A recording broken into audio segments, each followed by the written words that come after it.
witness a demonstration of the multi-million-pound mechanical marvel known as Titan the Robot.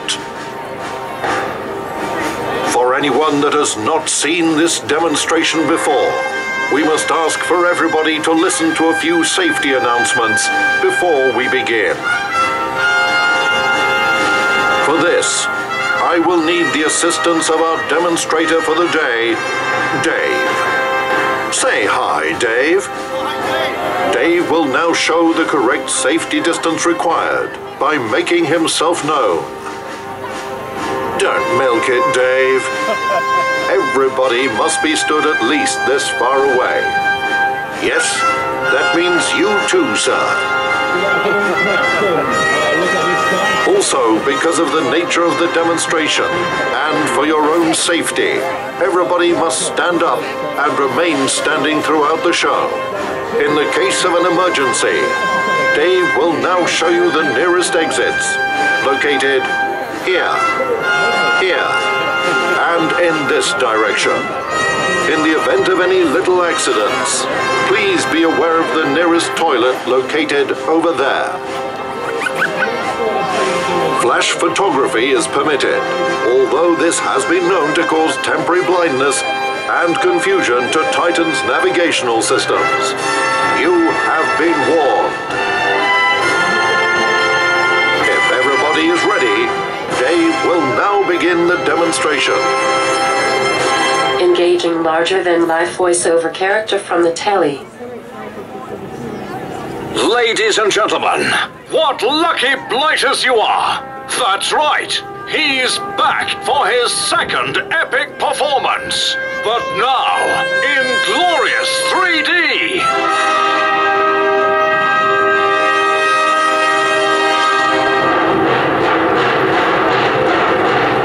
Some say he comes from outer space, and when he sneezes, another Simon Cowell is created somewhere in the universe. And that when he met One Direction, he made them go in the other direction. Well, now's your chance. What are you waiting for? Please put your hands together for the utterly, utterly fabulous Titan the Robot!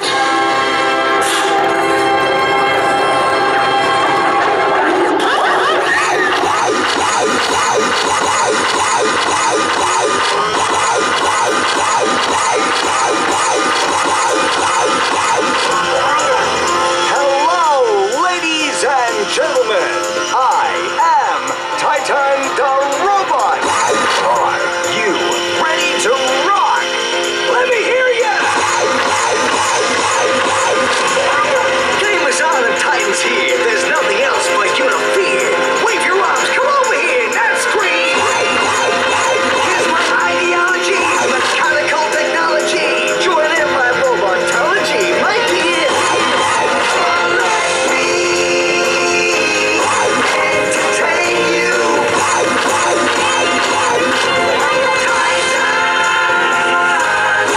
Entertain you.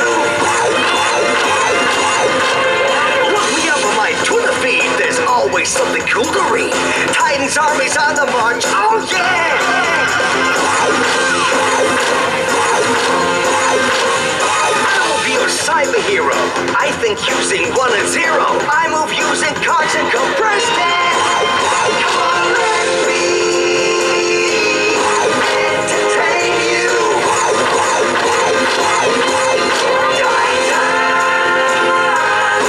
Entertain you.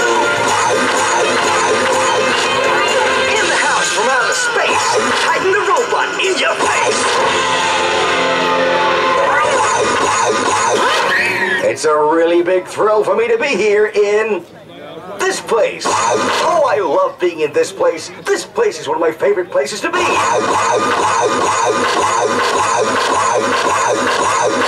Oh, look at all these wonderful children. They spend the first 2 years of their life learning to walk and talk. Then you spend the next 14 years telling them to sit down and shut up. You can take a picture of something you see.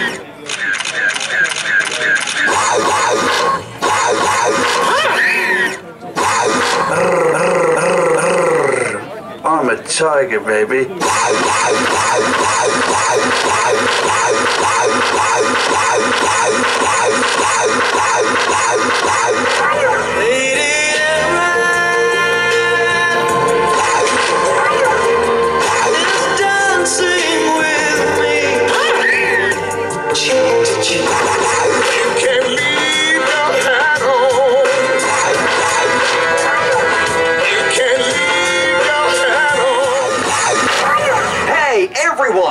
You probably noticed Dave is wearing one of my new absolutely amazing Titan the Robot badges. Show him your badge, Dave. He loves this bit. Well, kids, Dave has a handful of these great badges to give away right now to the person that shouts the loudest. So, who wants a Titan badge? I can't hear you.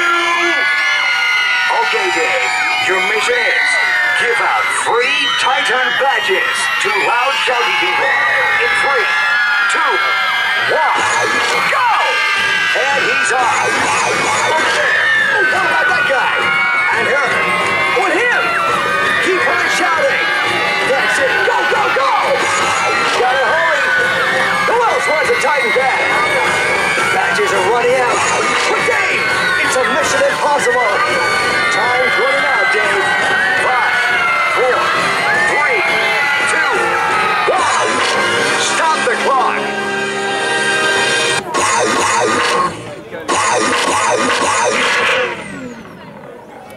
Houston, we have a problem.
Mind me telling you that he's looking for love.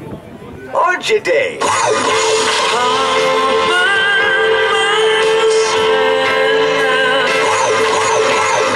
Don't panic, Dave. You won't be all by yourself. I'll find you love thanks to my all-new Titan the Robot matchmaking show. Just leave it to me. Move over, Casanova. There's a new love sheriff in town. Let the robotti see the totty. But remember, ladies, no likey, no lighty.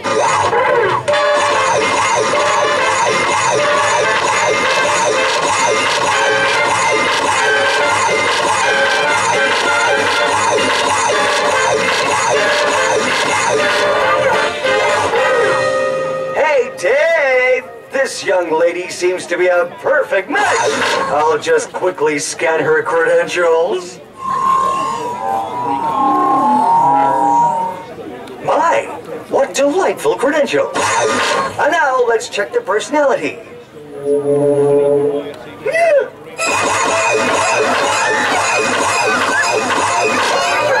Sorry, madam. It's not me, it's you. Quick, Dave! Run!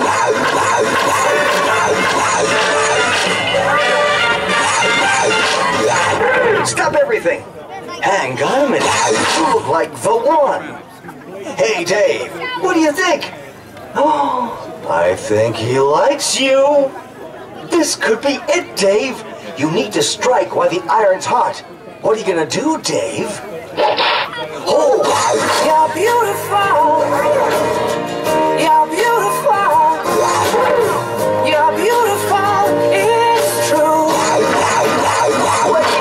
gentlemen, a round of applause, please, for Dave and his beautiful new girlfriend.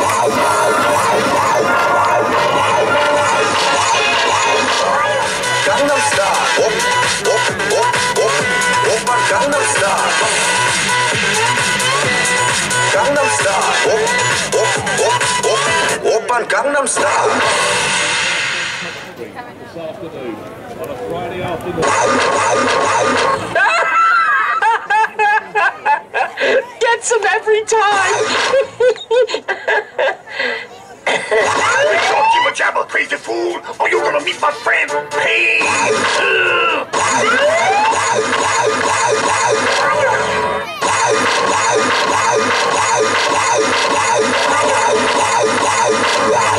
Well, it's been a real privilege performing for you, ladies and gentlemen.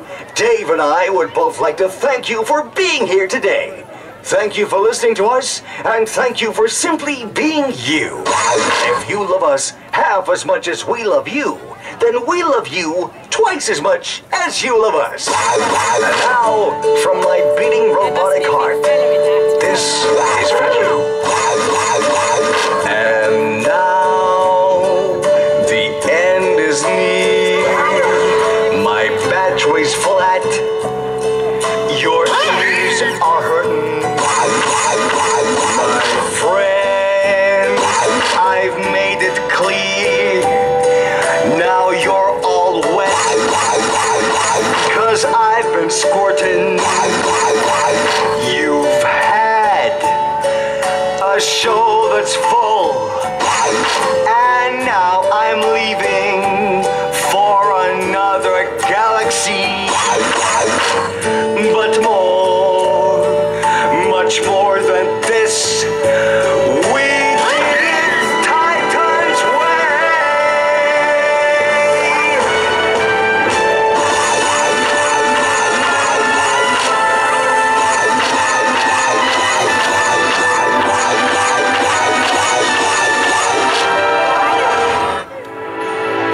Yes, we did it.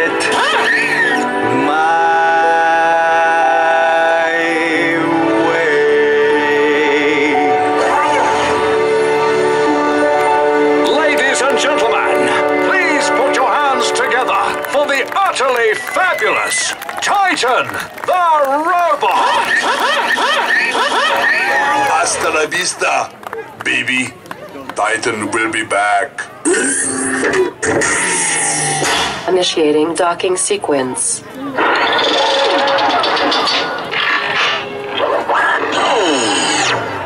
You can now follow what Titan is up to on Facebook and Twitter. Engaging forward thrusters.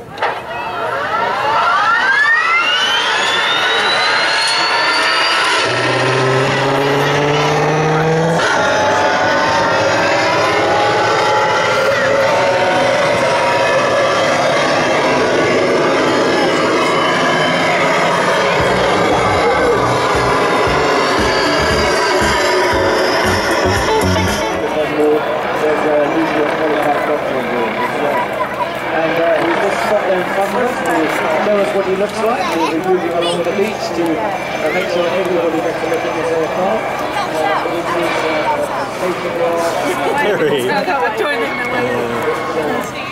Actually, I believe it's to reach a hospital in Essex in a very short time, can't it?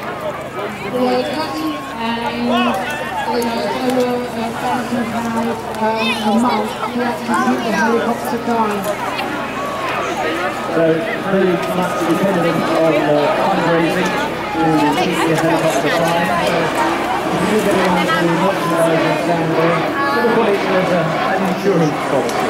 And we also rely very much on the crowd doing good public service. Yesterday was probably Spanish and Friday or 6 ago.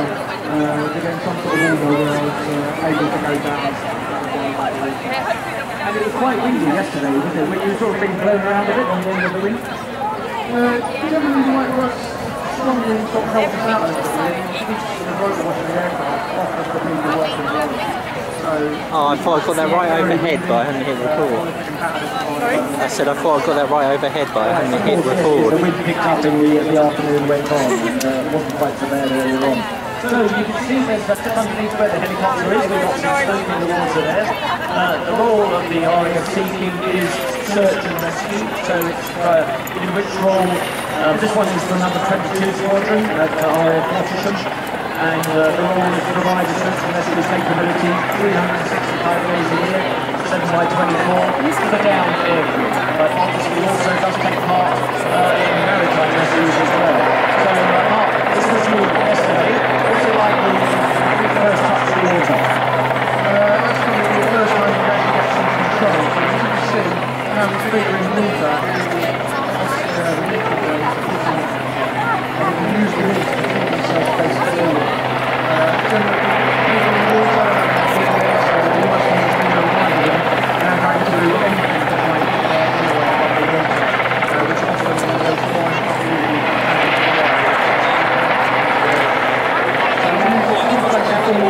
hopefully you can arrive at a casualty in some sort of unit.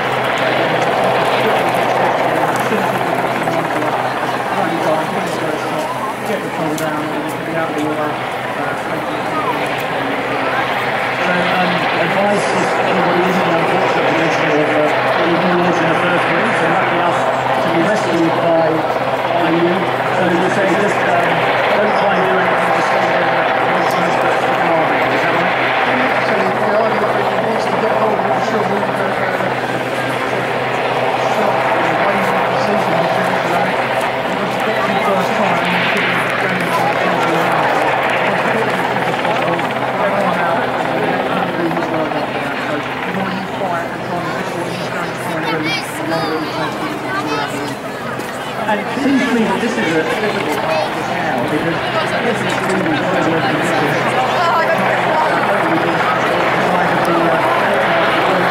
Get that board out, Terry.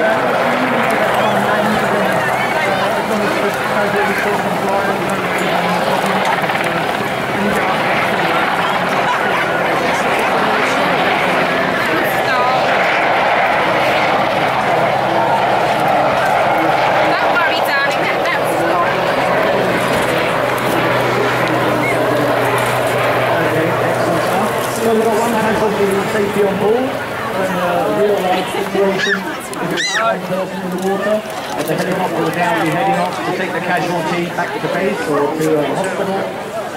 But what we've got here, I think we've got another person in the water, haven't we, Doc? Yeah, that's correct. We've got 2 crew in the water today acting as casualties. I believe the helicopter will come back round now and do a second just to show you all again. Sort of see the RNI light, they're a bit more flexible as well, they can be available. But I would like to just take this moment to thank all the employers and businesses around the town that do let our volunteers go at the sound of the pager, because within 10 minutes of being paid, we will reward it. Wow, that's fantastic.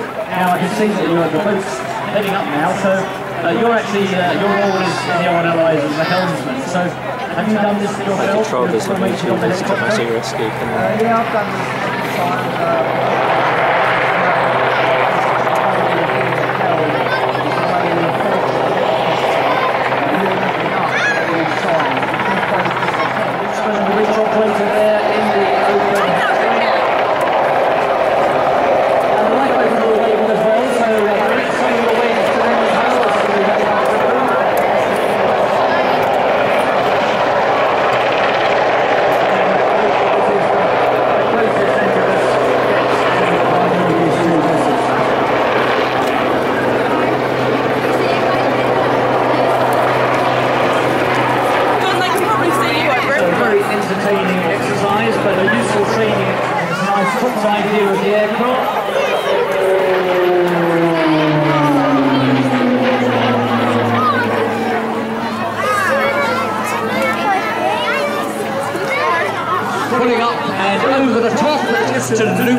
On the way down, he keeps it on the 45-degree line, rolls the right way up. In a manoeuvre called half horizontal. Now pulling up again. Over the top once more. Using all 3 axis controls of the aircraft. The rudders, pitch and your elevator.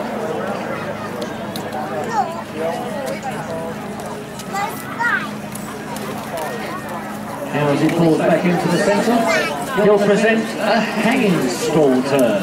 Now when we talk about stalls, it's not like stalling the engine on a car, which means nothing happens. In an aircraft, if you stall the aircraft, the engine's still going, but it means that the wing has lost all lift.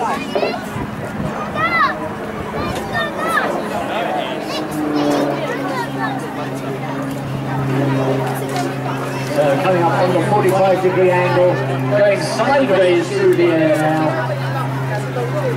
The wind of a stronger day, he'd be almost motionless, and then round at the top.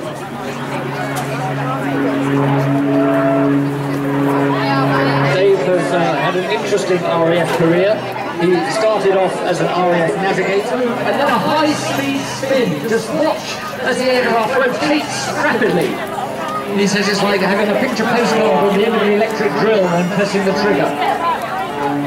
And he recovers very smartly from that. Now flying into the centre.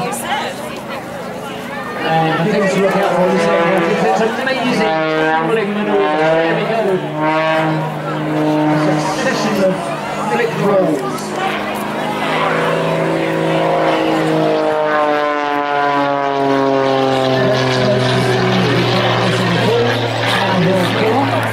Giving us a planned view of the aircraft, pulling over as if for a look. What happens at the top? We've got 1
disposal today, so 3 times the power we had.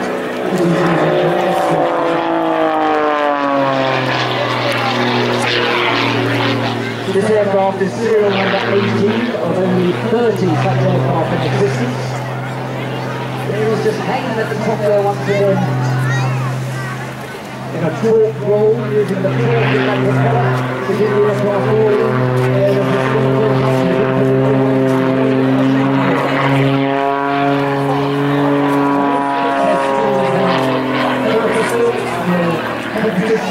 Aerobatics, and most of them were home-built designs. It's powered by a 6-cylinder 9-litre engine that gives it all that power. And it's supposed to withstand +6 or -5 G.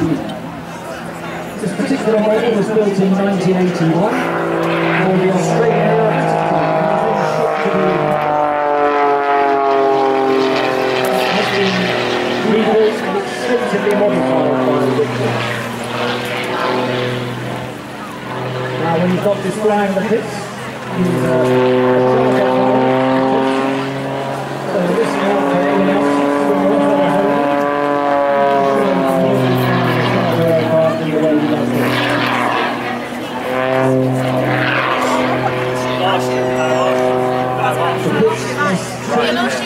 Where the aircraft used by famous aerobatic teams like the Rothmans team and the Wyver team in the 1970s and 80s. Those were typically S2As, which were 2-seaters, or S2Bs and the later S2C. But this S2S is a single seat. So it's the more powerful engine, the bigger details.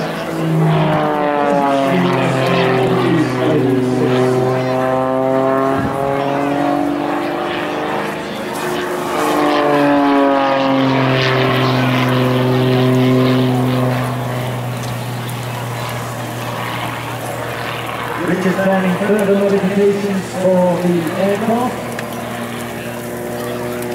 and he's planning a new colour scheme for the next season, and he's also looking for a major sponsor to help him build up this business to meet the demands for those shows that he is currently experiencing.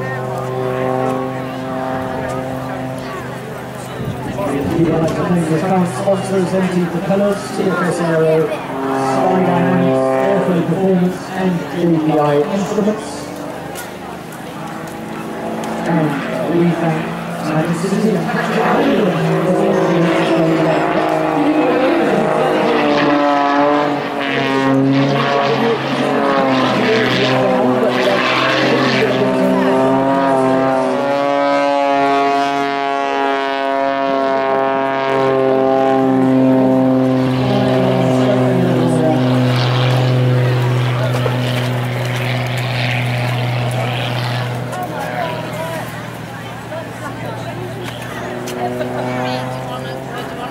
coming back along the beach now, a little bit faster.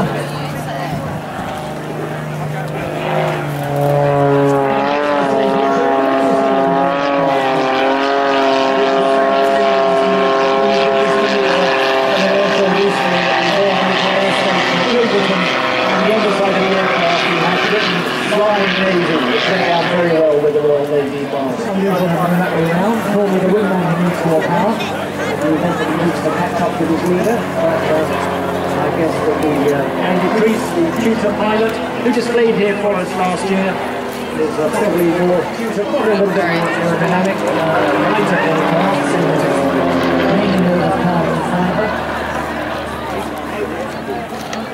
And the tutor display is inverted parts.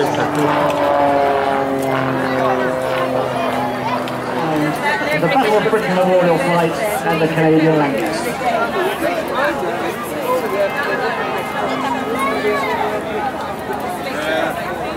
What was the Battle of Britain?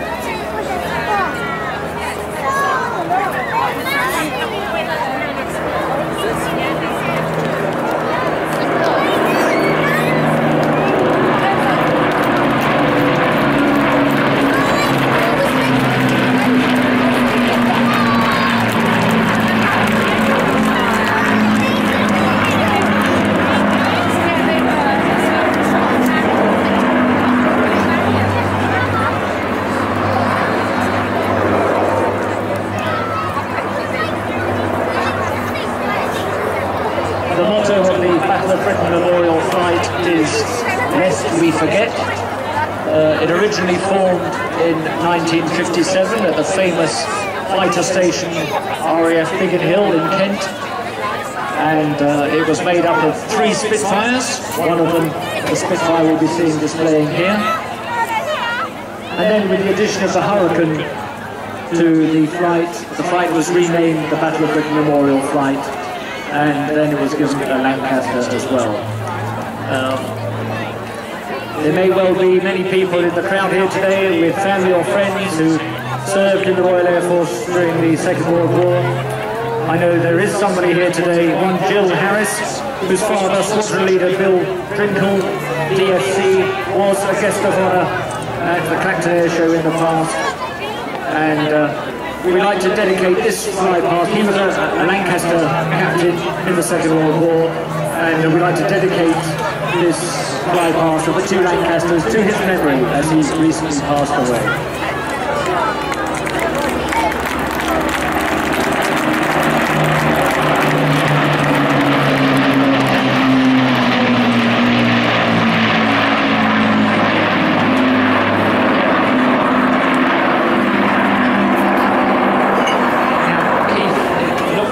Both aircraft are identical, but there are a few differences, aren't there? The engines, for one thing. Yes, the engines on our Canadian built Lancasters are standard Packard. The big difference is the engines are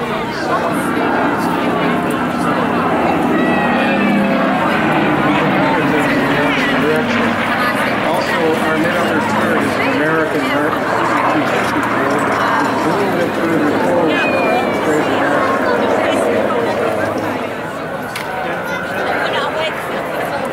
And the Spitfire going by. So which is the Spitfire, which is the Hurricane? I'll tell you on the next parts, but make your minds up yourselves. It's the first RAF fighter to have 8 machine guns, a fully retractable undercarriage, and to be capable of more than 300 miles an hour. And it is the Hurricane that's leading the 2 fighters there. Contrast with the Spitfire was the Mark 19. That's the photo reconnaissance version, which was unarmed. It relied on the very high speed derived from that Griffin engine, getting more than 2,000 horsepower.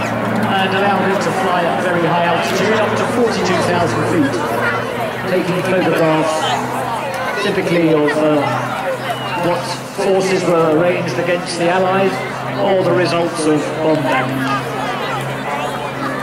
So this Spitfire model, not actually a veteran of the Battle of Britain itself, but a founding member of the Battle of Britain Memorial.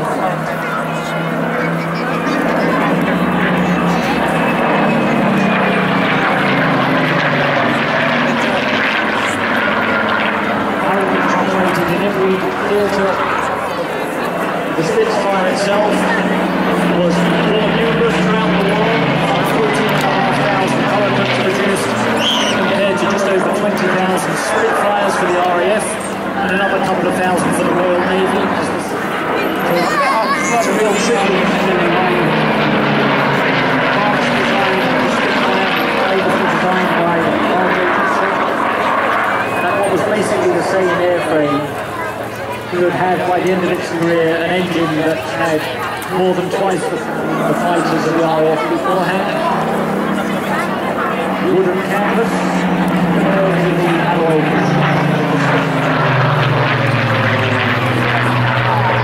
That wooden canvas advantages. There's a cannon shell from a 109.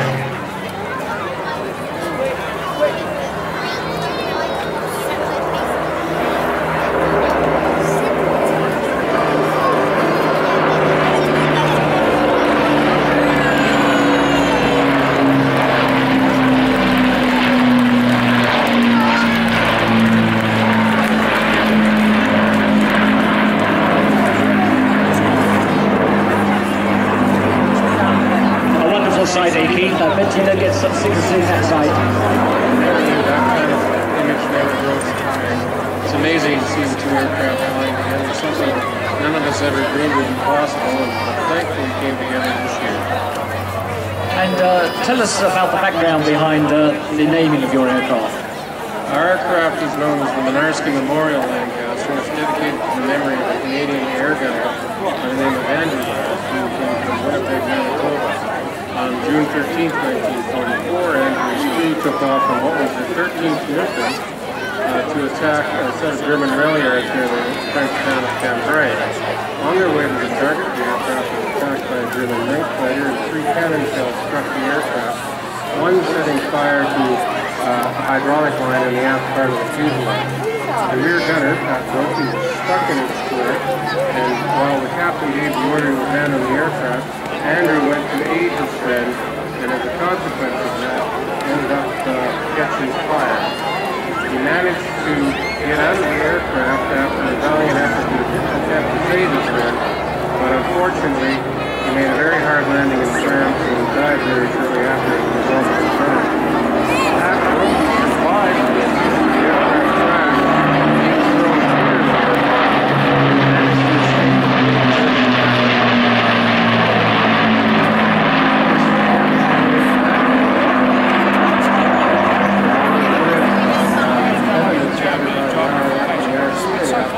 Andrew Minarsky was awarded a posthumous Victoria Cross and was presented by the Governor General of Canada in 1946 in Winnipeg. He dedicated our aircraft.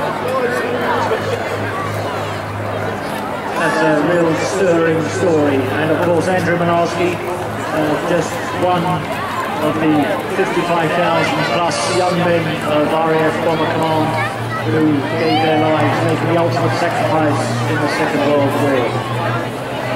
And it's strange to think that of the some 7,300 Lancasters that were manufactured, almost half of which were actually lost on operations in the Second World War, these are the only 2 airworthy examples left.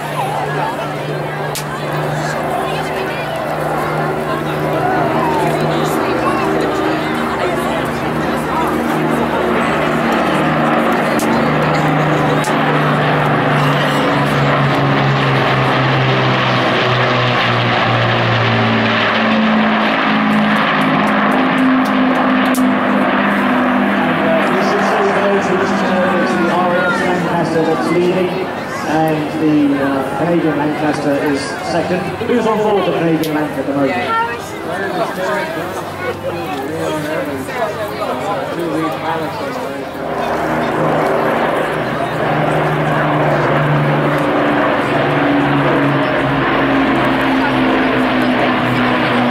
Now we can see the question for you. Did your Lancaster ever see active service in the war? Well, part of it did. Our aircraft was built in June 45, and in the Cold War, We're gaining on them to reform information for a final flypast, which we commemorate to all those who gave their lives in service, in all services during the Second World War, and a particular tribute to those who served in the Air Forces. And with the 2 Lancasters here, a particular tribute to the more than 55,000 young men from Bomber Command, especially recognising Squadron Leader Lee Drimple, DFC.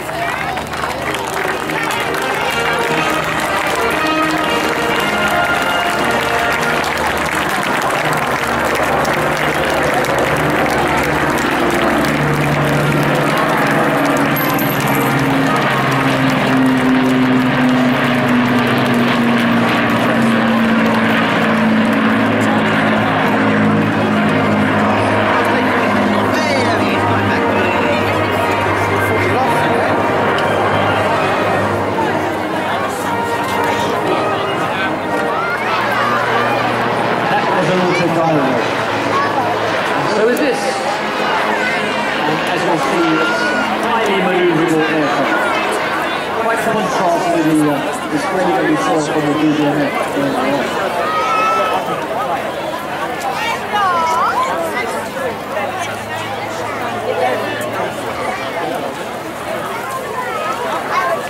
So features display will be showing off this aircraft's manoeuvrability.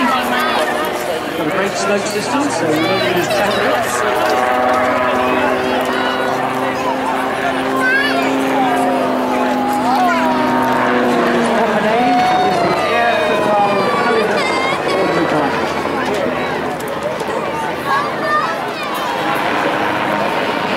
So this aircraft can fly up to 120 miles an hour.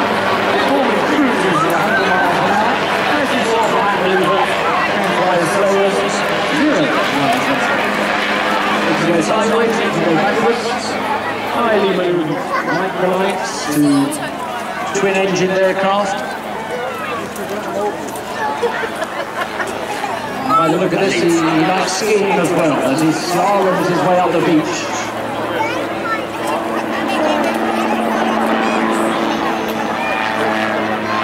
He participated in the first World Microlight Championship, finishing 4th. He won the 1994 around the world air in flying great, the 1500 horsepower Cessna Southwest 2.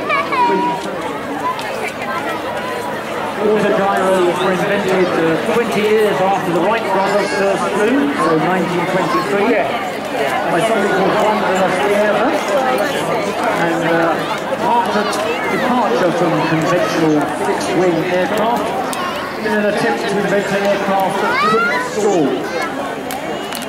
He's flying very slowly, picking the nose up, forward motion through the air through the propeller you can see there on the rear of the aircraft, and it's the slipstream, the airflow up towards the motorway. And then the formation splits to left and right, they fly all the way around and will run into each other for a head-on pass at over 300 miles an hour.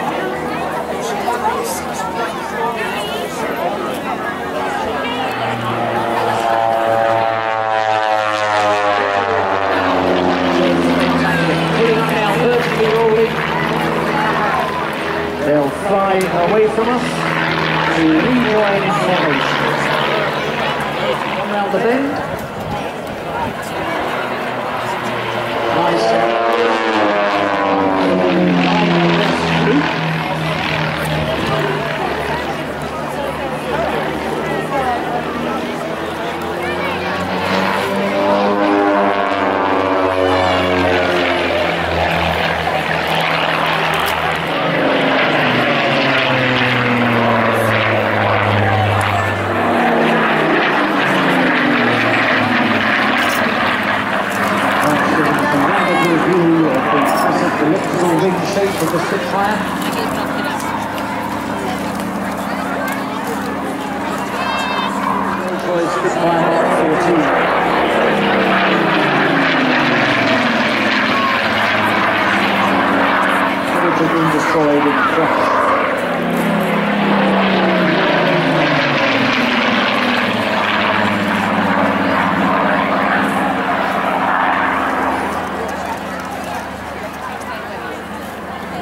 2010, 65 years after her first delivery to the RAF, she was taken out of service for her first major overhaul.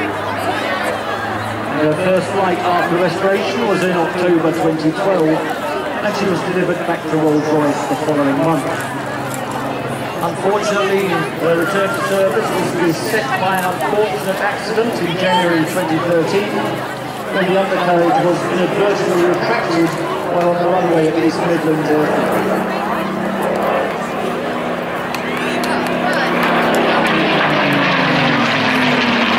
Unfortunately, that occurred at very low speed, with damage to propeller, the wings, and the fuselage, although the pilot was unharmed. So the Spitfire was sent for repair to Duxford and returned to service some 6 months later in her first public display. Then afterwards, it was part of a special training with the employees of Rolls-Royce when she flew in formation over the Derby factories alongside the new Boeing 787 Dreamliner, which was also powered by Rolls-Royce engines. That was on the 8th of August 2013. So she's been flying for just over a year since being returned after that accident.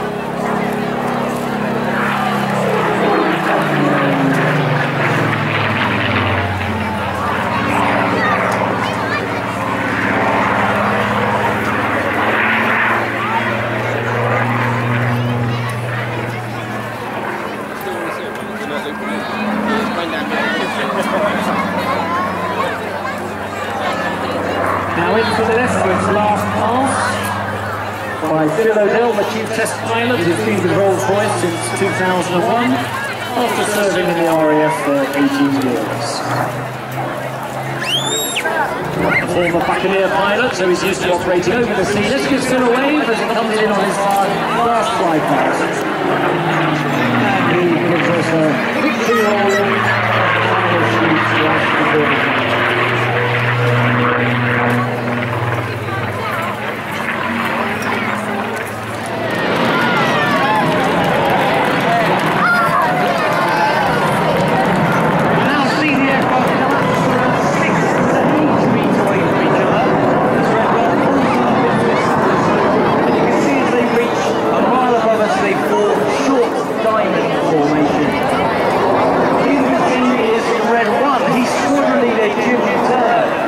And final year as the team's leader. He's a former Jaguar pilot, very experienced in the display world, having displayed the Jaguar, spent 3 years previously with the Royce, and also spent 3 years as a tour and the official advisor of the Royal Saudi Air Force's display team.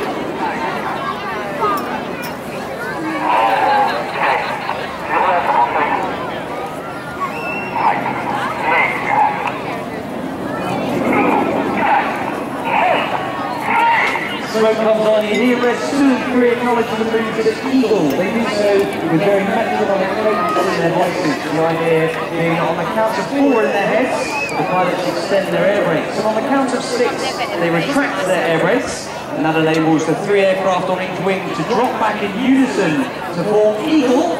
Ready for the Eagle roll. As the jets go upside down, boys and girls, this is what I'm seeing!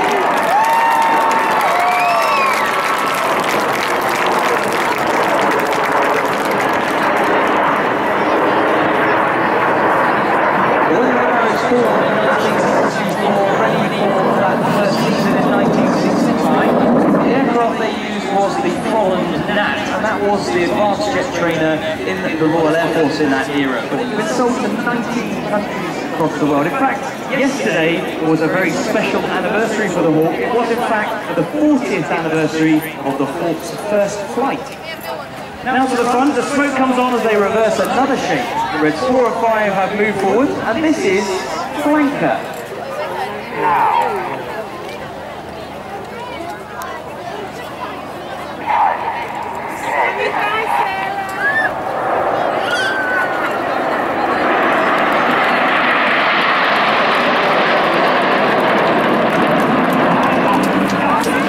We're about to see a very wide shape now. Reds 8 and 9 are going to move to the outside of the wings. And from Red 9 to Red 8, the formation is 100 meters or 300 feet behind. So to enable them to maintain the formation as they maneuver around the sky, the outside pilots really have to anticipate their control inputs. They do so by using the very set cadence in Red 1's voice command. But now, we're going to have some Red White in here. Let's have a huge, patriotic round of applause as we show you Phoenix!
will generally start at the front near the leader, and as their proficiency improves, they move further back. On the leader's left wing is Red 3. He's the other of our new pilots this year. He's Flight Lieutenant Joe Hurston. Joe is a former Hawk instructor and Tornado pilot. In fact, Joe is the only pilot on the team who has flown this version of Hawk, we call the T-Mark 1, and also he is instructed on the Royal Air Force's new advanced jet trainer, the Hawk T-Mark 2. Out to the left, the smoke's gone off. They've now formed a very iconic shape. They're going to show us Concorde in the Concorde loop.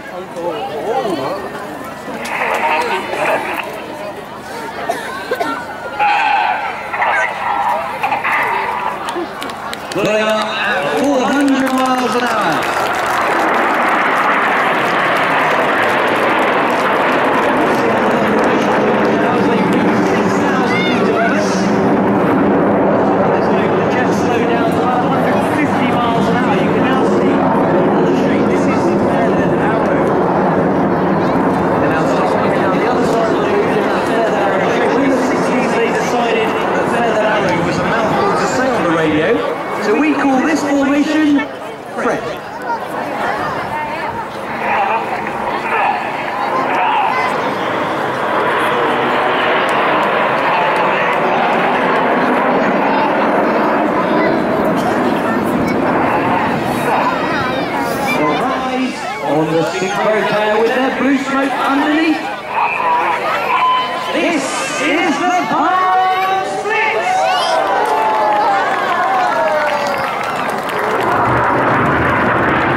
He's Planethan Ollie Parn. He's a second-year pilot with the Red Arrows.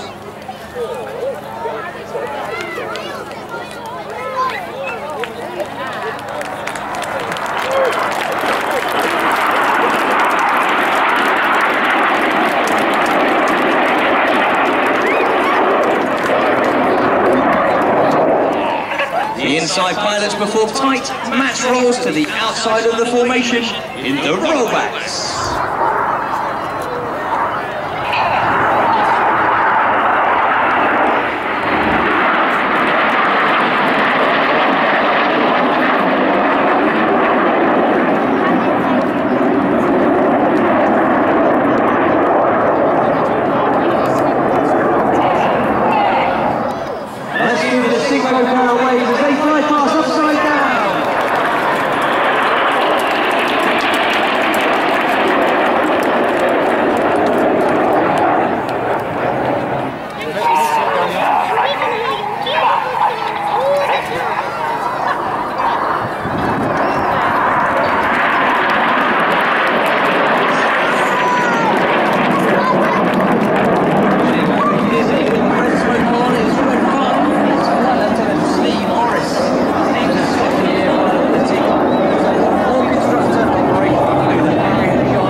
You've been watching the Royal Air Force Aerobatic Team,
slow the flow of blood away from his head. And in fact, at 9G, he also gets compressed air forced into his lungs to help to prevent his blacking out. Now slowing right down. Diving back towards display centre. Watch out again as he selects.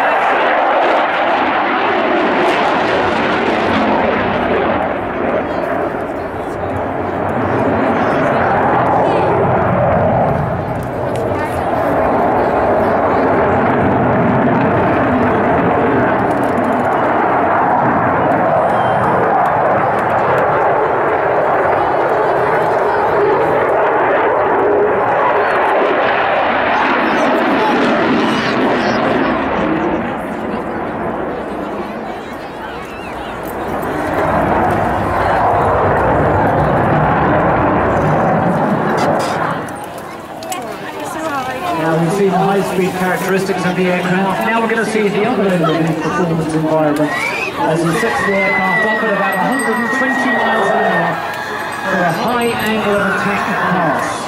The nose up 24 degrees over the horizon. We begin progressively opening the throttle to use the power of the engines to keep it flying, and then full reheat at the end as the aircraft will power away.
The RAF Typhoon display pilot, Flight Lieutenant Royce, send it away.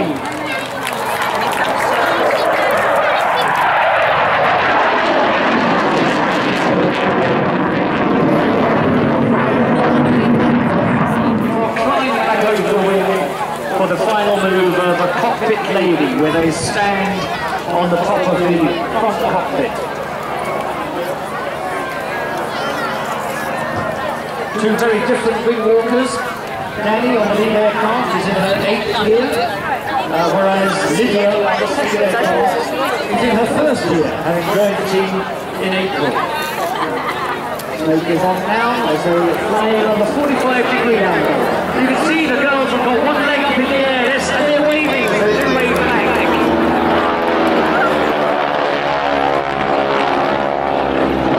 On the top of the wing, performing moves from Dan, British Untitled Chapter at just the age of 14. And he's flying at the time with the team.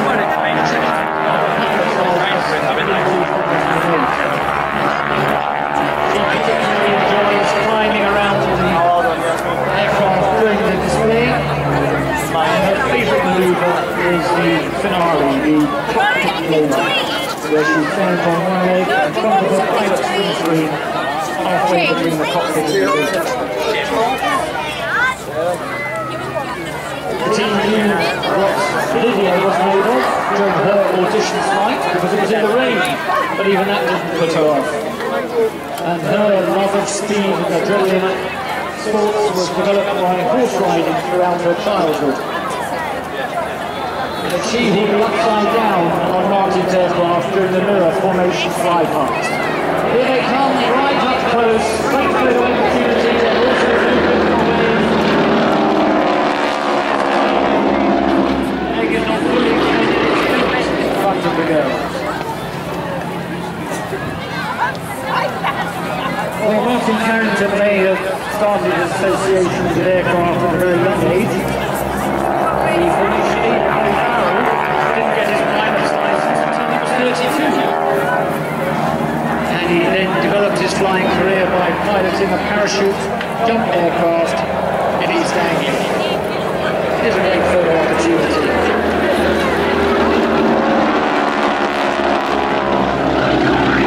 Very pretty aircraft, bearing their sponsor's name, Breitling.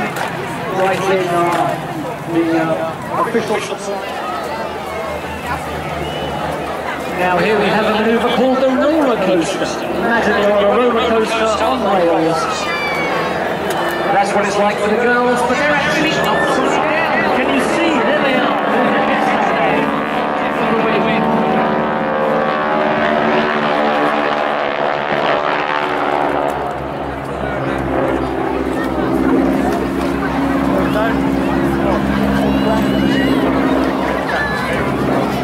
Well, people often refer to World War, where in America many people had been trained to fly in the First World War, were then no longer required in the service, but wanted to continue the lovely development of flying.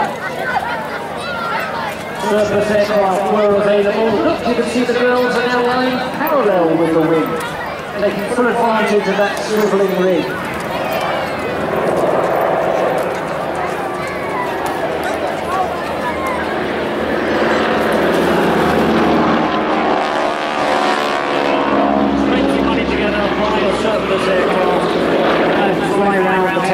Midwest in America, roaring up Main Street to attract attention and then performing aerobatic displays in return for extra money, sleeping overnight in bars,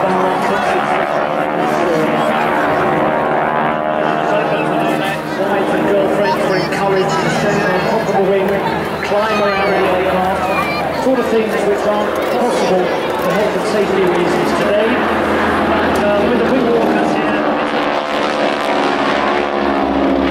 you'll see those two manoeuvres at the end with the girls climb down from their swiveling rigs to sit first in front of on the front edge of the wing and then to stand behind it. That had been over the road, just up the road, so he acquired the land there and redeveloped it in the style that it was during those First World War years. The team actually operate 4 of these aircraft, which tend to operate in pairs so that they can meet the many demands placed upon them at air shows throughout the country and overseas. Here comes the break, and the G-force as the girls are rolling out in front. team have actually operated all over the world. In the winter of 2012-2013, they were orbiting at a cruising speed of 300 miles an hour. Let's see just how close they get to each other.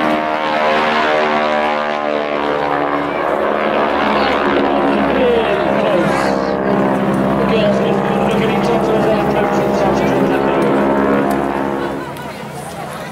Now turning before setting up for another exciting opposition manoeuvre.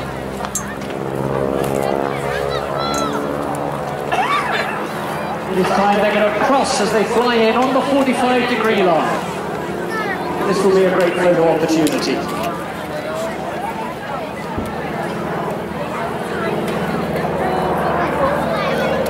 And with the girls lying down on the job.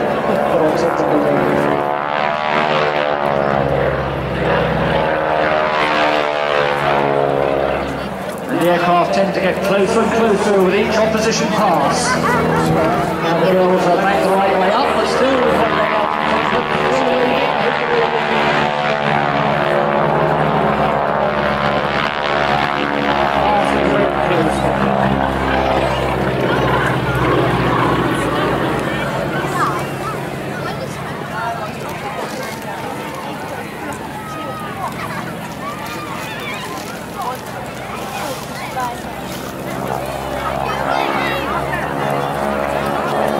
into the centre, again on the 45-degree line.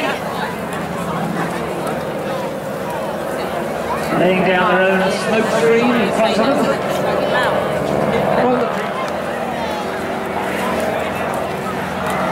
Now straight in towards each other once again.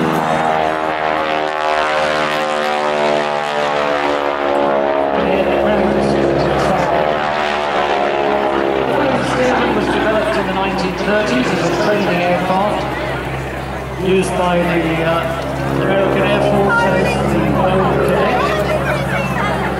And many of them have continued not only in air show work but also have been converted to active.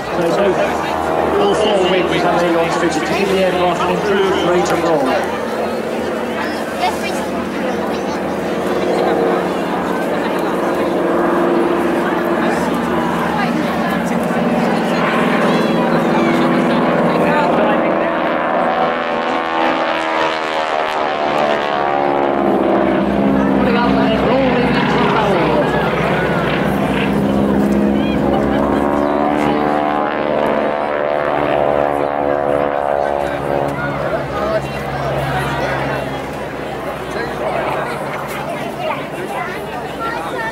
Martin Harrington never dreamed when at the age of 9 he was leading aircraft and sweeping up the hangar at Clacton-on-Sea that all those years later he'd be here actually displaying at the Clacton Air Show.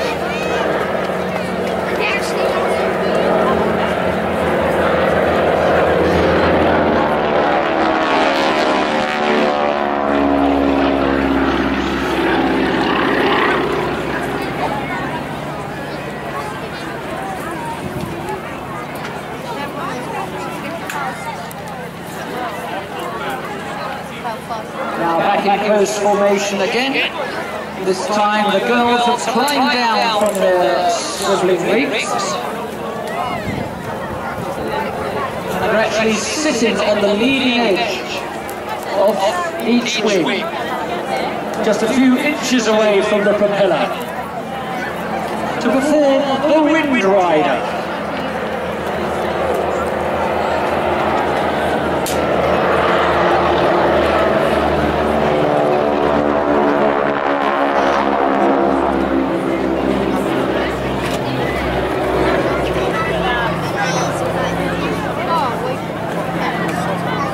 Now the girls are